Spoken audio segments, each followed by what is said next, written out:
और आज इस मंच से मैं तेजस्वी यादव, नीतीश कुमार, बिहार के मुख्यमंत्री और डिप्टी चीफ मिनिस्टर, उनको यहां से मैं संदेश देना चाहता हूं कि जो छत्तीसगढ़ में हुआ है, जो तमिलनाडु में है, वो मॉडल दोहराया जाए। तो थोड़ा राजनीति की लीला भी समझता हूं। 6 दिसंबर को ही बाबरी मस्जिद गिराया गया था, आपको याद होगा। 6 दिसंबर को ही बुद्धा इस्माइल एक एक्सपेरिमेंट भी हुआ था, याद होगा। आखिर 6 दिसंबर को ही बाबरी मस्जिद गिराने के लिए क्यों चुना गया? क्योंकि जो लोग संविधान के विरोधी थे, बाबा साहब के विरोधी थे, जो चतुर्वर्ण व्यवस्था इस देश में लागू रखना चाहते थे, जो मनुस्मृति को अपना संविधान मानते थे, उन लोगों ने इस परिनिर्वाण दिवस के महत्व को कम करने के लिए वो दिन चुना।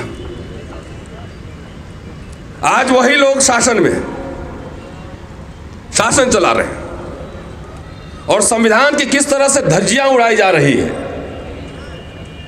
ये हम सबके सामने है। हर बात पे, हमारी हर बात पे भावना आहत होती है।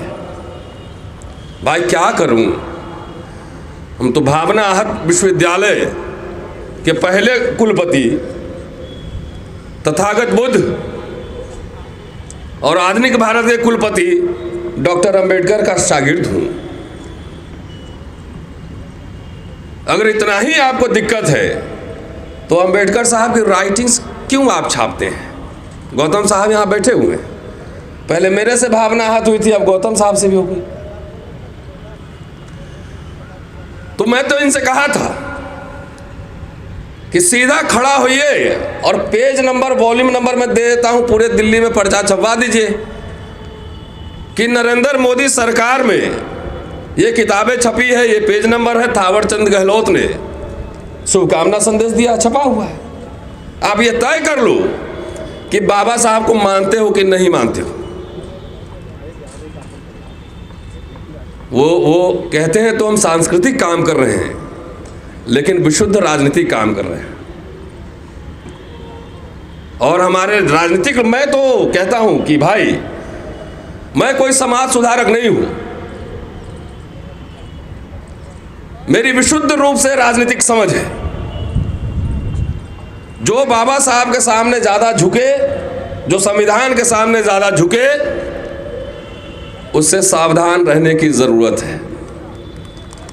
जो बोले कि बाबा साहब भगवान है, उससे सावधान रहिए। जो बोले संविधान धर्म ग्रंथ है, उससे सावधान रहिए।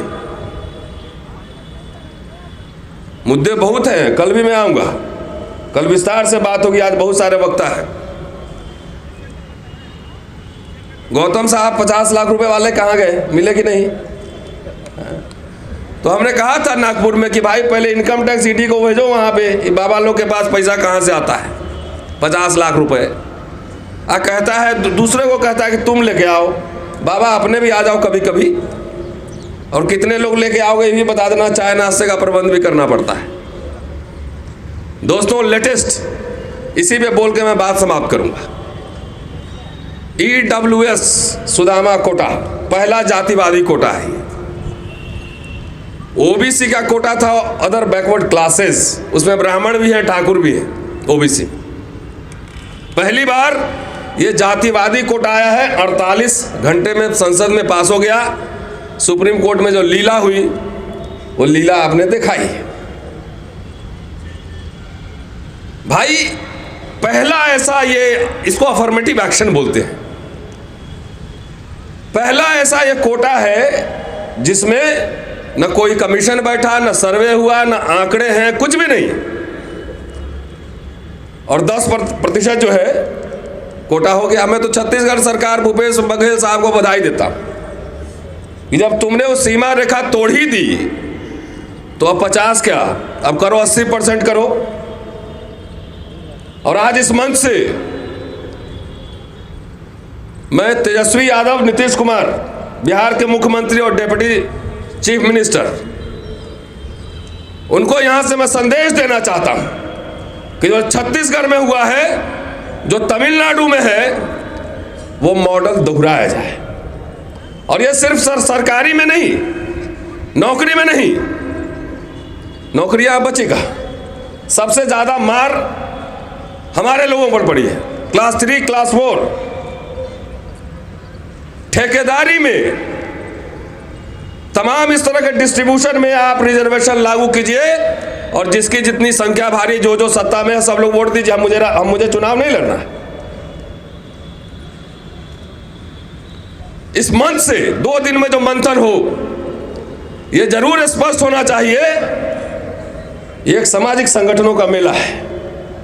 यह स्पष्ट होना चाहिए कि यहां से एक बहुजन घोषणा पत्र, एक बहुजन एजेंडा यहां से पास हो। राहुल गांधी अभी यात्रा कर रहे हैं, चलिए हम लोग 50 लोग वो एजेंडा लेके खड़े रहते हैं यात्रा में, चलिए। और 24 का चुनाव आ रहा है, हमारी दिलचस्पी एजेंडा सेटिंग में है, एजेंडा सेट करने में। व्यक्तिगत रूप से कुछ नहीं चाहिए, जो भी चाहिए समाज के लिए चाहिए। इसमें बहस हो, राष्ट्रीय बहस हो। अगर छत्तीसगढ़ गवर्नमेंट में अब तो लगता है कि जुडिशरी जिस तरह से काम कर रही है बहुत सारे केसेस में, वो खुद ही अपने आप को अप्रासंगिक बना लेगी। जज साहब बैठे हुए हैं, कोलिजियम को लेकर अभी जिस तरीके से चल रहा है सरकार और जुडिशरी में, वो पूरे देश की जनता और दुनिया देख रही। ये मांगने उन्हें से कोई मिलता उलता नहीं, अधिकार बाबा साहब पहले बोल चुके हैं। और दिक्कत इस बात की हो रही है कि अकेला आदमी लड़के जितना संविधान में प्रावधान कर गया, हजारों एमएलए, एमपी, मिनिस्टर्स, ब्यूरोक्रेट्स हो के भी, संसाधन संपन्न समाज हो के भी उसको बचा नहीं पा रहे। इसलिए मैं आह्वान करता हूं कि बिहार सरकार छत्तीसगढ़ मॉडल वहां भी लागू हो और इस मंच से घोषणा पत्र, बहुजन घोषणा पत्र, भागीदारी हर फील्ड में, आरक्षण नहीं, भागीदारी, ये घोषणा पत्र हो और इसको 2024 का चुनावी एजेंडा बनाया जाए। शुक्रिया, जय भीम। बाबा साहब का परिनिर्वाण दिवस, उनको स्मरण करने का दिवस, उनको याद करने का दिवस,